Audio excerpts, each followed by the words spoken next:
Before we begin, I should warn some of you spoiler-sensitive people out there that this video titled Spoilers is going to be about spoilers. So if you don't like knowing a video titled Spoilers is going to go over spoilers, I'm sorry I spoiled what the spoiler video titled Spoilers is about. Now, let me spoil some stuff for you. Spoiler culture has gotten really stupid over the last several years. This doesn't just go for video games either. I see the tantrums whenever a new movie and TV show releases. Even talking about the most minute details, like good camera work or a funny moment in the story, is immediately met with, "Ugh, spoilers!" I have played devil's advocate with myself on this topic, mind you. I can understand why this matters to some people, especially if you're in the working class or below, living paycheck to paycheck.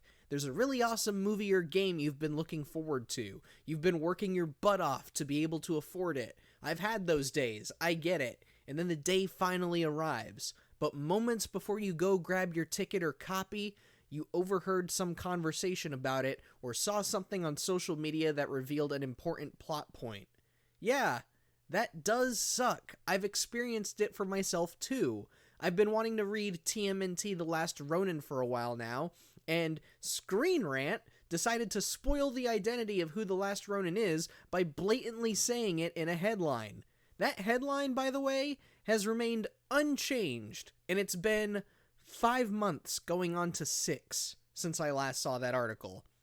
That article popped up on my feeds despite me not even actively looking for TMNT related things. I just went on Amazon, bought myself a copy, and that was it. And now, I'm scared to even start reading the book because I'm worried that the impact will be lost on me when I finally get to reading. However, this is where my experience differs from what most others cry about. The main appeal of The Last Ronin is that you aren't supposed to know who is The Last Ronin until much, much later in the story. The whole shtick is trying to piece together which of the 4 turtles died and who is the remaining brother. And before you even know who it is, the story shows how his brother's deaths have affected him and what has happened to the world since. It's an interesting premise with a real mystery behind it. Also, it just has some phenomenal artwork and writing from what I've heard. But what I see most folks complain about is when they see something like a YouTube thumbnail with a character on it. Sometimes this is related to a game's ending, other times it's just a boss fight or a cameo. And what I find funny, in a sad sort of way, is that the complete lack of self-control is on full display here. Folks will complain about how some channels that upload full playthroughs will blatantly put spoilers in their thumbnails for clicks, but when you see the number of clicks these videos get, I can't help but blame the viewers. Before we really get into it, let me ask you 3 questions. First big question, if you are sensitive to these spoilers, why are you clicking on these videos if you wanted to see it for yourself? If you're clicking on the video for whatever reason, whether it's to leave a hateful comment or leave a dislike because you're that mad, you've chosen to open that door. By clicking on it, you have told the algorithm, please show me more of this. There's an easy way to not see this stuff. YouTube has a don't recommend channel function. I can't believe I'm giving a tutorial on this. But if you click that, the channel won't pop up in your feed anymore unless you actively go looking for it. I use this all the time whenever YouTube is shoving awful clickbait comedies or other videos I don't want to watch. I just hit don't recommend channel, that's it. Channel virtually disappears from my feeds until I go using the search bar. Should do the same thing for you. The second big question, if you are really looking forward to something and you don't want a single shred of anything, any detail whatsoever spoiled for you, why are you not on social media blackout? What are you doing on Facebook? What are you doing on Twitter? What are you doing on YouTube, huh? Social media blackout is honestly the best thing you can do to protect yourself from leaks and spoilers up until launch. Trust me, you can refrain from going on YouTube for a week or 2 if a new game or movie really means that much to you. Go build a Lego set, go for a walk, go see some friends, read, exercise, call your mom, try a new recipe you've never cooked before, do anything that does not require you to be on the internet. Hell, there are some games where I spent the days up until launch playing through the previous game or games that are similar to it. So, I made sure that I had almost no time to be online. There are ways to keep yourself busy that have nothing to do with social media.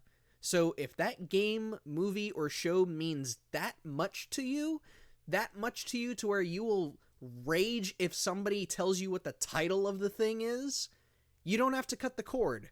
But stay off of Twitter, Instagram, Twitch, YouTube, maybe even Facebook. I don't know how that algorithm works there, but social media blackout. It's a godsend, and it doesn't take much effort. Now, let's say you did do both of those things. You didn't click on those dumb clickbait videos, you stayed off of social media for a whole 2 weeks, and let's say you still somehow managed to have a major plot point spoiled for you. Some chatterbox at work was talking to someone about how Darth Vader is actually Luke's father, and that the princess turned out to be Luke's sister, and the whole 9 yards. Damn, the movie got spoiled for you. But was it? Was it actually spoiled for you? This is where my beef with people who cry, "Ugh, spoilers," stems from. All you know is that that one thing happens in the story. You don't know what happened after. You don't know what happened before you got to that point. You don't know the history, the characters that helped or hindered them. You don't know what pieces of writing might hint at them being brother, sister, father, whatever. You don't even know when this happens in the runtime. So was it truly spoiled for you? Without context, was it actually spoiled for you? The reason why this has me so flustered is because I do cherish the world of entertainment. Whether it's a AAA video game, an indie horror movie, a Korean drama series, or a podcast hosted by a stand-up comedian, or hell, even an MCU movie, I try to value the purpose of the story itself over everything else. And given that story is all anybody talks about in games media and social media in general, I would expect the same of everybody. To me, the purpose of a story is the desire to say something. This can be something as complex as a woman's place in the modern world, just as we saw in Barbie. It could even be something as simple as two lovers torn apart by a selfish king, like in The Princess Bride. Even then, something as simple as the latter is still trying to make a statement about the meaning of true love and how that applies to not just romance, but family and friendship as well. There is more to it than just a grandpa telling his grandkid a fairy tale, just as there is more to BioShock than just zapping maniacs in an underwater city. The purpose is not point A and point B, it's how we get from point A to point B, what was said along the way, and whether it all makes complete sense. I don't lose sleep over it, but it does bother me how people seem to not register that. To cry, spoilers, because someone mentioned a character name or a plot point in a 90-minute feature or a 40-hour game, it's such a consumer mindset. Don't think, just consume.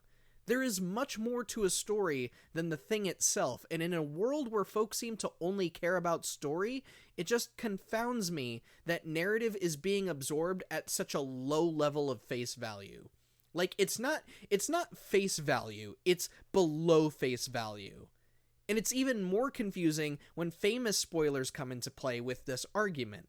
There's just such a wildly different treatment between certain stories where people will still cry, spoilers over some things, but not over others. I recently started noticing this with 4 big games that have come out over the last few months. Persona 3 Reload, The Last of Us Part 2 Remastered, Suicide Squad Kill the Justice League, and Final Fantasy VII Rebirth. The original Persona 3 came out way back in 2006. I never saw outrage over anyone spoiling the game, let alone a post saying, "Hey, let's not talk about that moment for the newbies." Same thing happened with Last of Us Part 2 Remastered. Not a single soul brandishing a golf club for all of January, February, and even March. But when Suicide Squad dropped, suddenly everybody cared. There were quite a number of whiners I saw complaining about the Justice League's deaths being spoiled for them. I'm sorry, wasn't this game called Suicide Squad Kill the Justice League? And folks seem to really hate this game, so why do people care about what happens in this game? What? As for Final Fantasy VII Rebirth, It is astonishing to see people get super defensive over spoilers for this remake of a game that came out in 1997. Yet the same outrage wasn't done for a remaster of a PS4 game from 2020, not even a PS2 game from 2006, that saw 2 different iterations of it after launch. There's just such an inconsistency and a lack of self-honesty here. At what point do people finally start to admit their hype wasn't as big as they thought it was? If a spoiler really ruins the experience for you, did you really care that much about the game, movie, or show in the first place? When do we recognize that we've sat on something for so long and thus have lost the excuse to cry spoilers? To me, you have less than a year, I would even argue 6 months even, to go and play a game or watch a movie or show before spoilers are fair game. Because it's like, what have you been doing for 6 months? Do some people honestly just expect total silence when talking about a game from 1997? How has no one who even has a mild amount of knowledge of video games not know what happens to Aerith? It has been memed to death the same way BioShock's ending has been memed to hell and back. But BioShock is also one of those games that is universally agreed upon that you do not spoil a single shred of that game's story. And Portal's whole "the cake is a lie" joke was plastered all over the web and even merchandise, but you didn't hear people cry spoilers then. Do you see the contradictions here? To me, if you aren't ponying up the dough within a year, or even 6 months, I know 6 months probably seems harsh to people, but fine, let's say a year then. If you haven't paid your ticket within a year, you have forfeited any right to complain. If you really wanted to be a part of this at launch, you would have saved up the ducats, you would have been there at launch, you would have stayed off of social media, and most importantly, you wouldn't let a couple of spoilers ruin your fun. And with so much stuff cropping up across all of entertainment, we have to be honest with ourselves and put our money where our mouth is. We are not going to get to everything at the same time. I own, and again, I know I'm using my personal experience again, but it's just, as somebody who has really taken the power away from spoilers to where I do not care, spoil anything you want for me, I'm not gonna care. But I own every game in the Like a Dragon series. I haven't finished a single one. I got super far into Yakuza 0. What happened? I got busy with other games, I work in games media, and unfortunately part of the sacrifice with that gig is that I don't always get time to explore outside of what's poppin' now. And yet, if somebody told me the entire story of Kazuma Kiryu to me from start to finish, I wouldn't care. Why? Because there's more to the game than just Kiryu's story.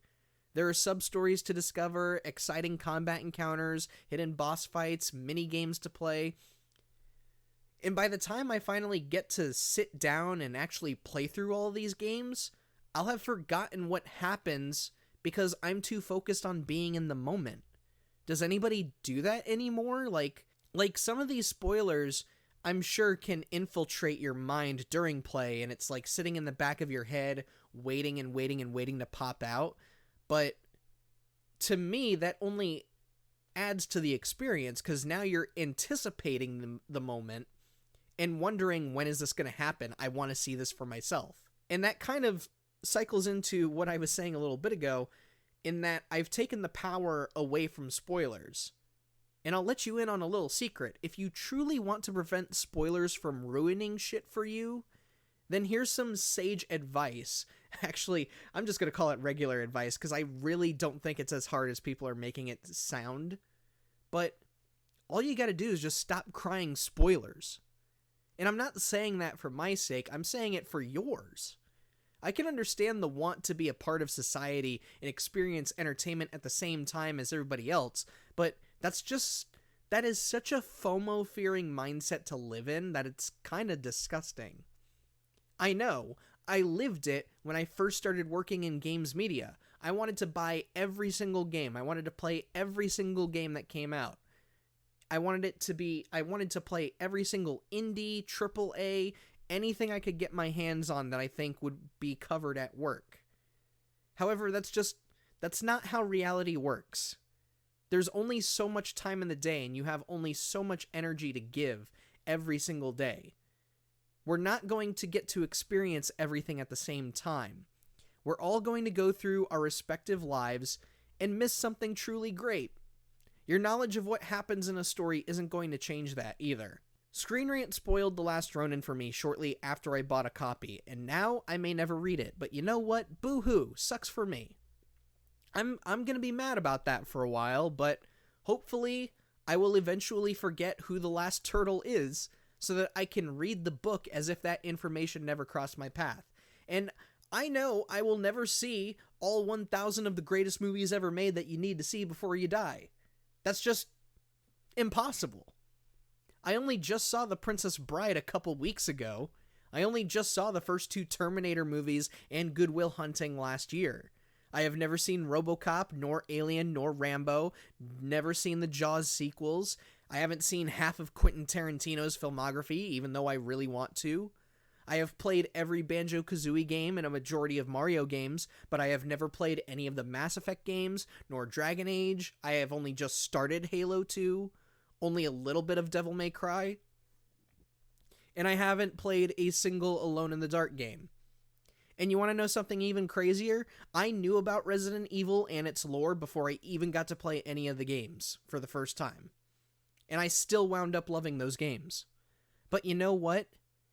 Again, there's simply not enough time in the day.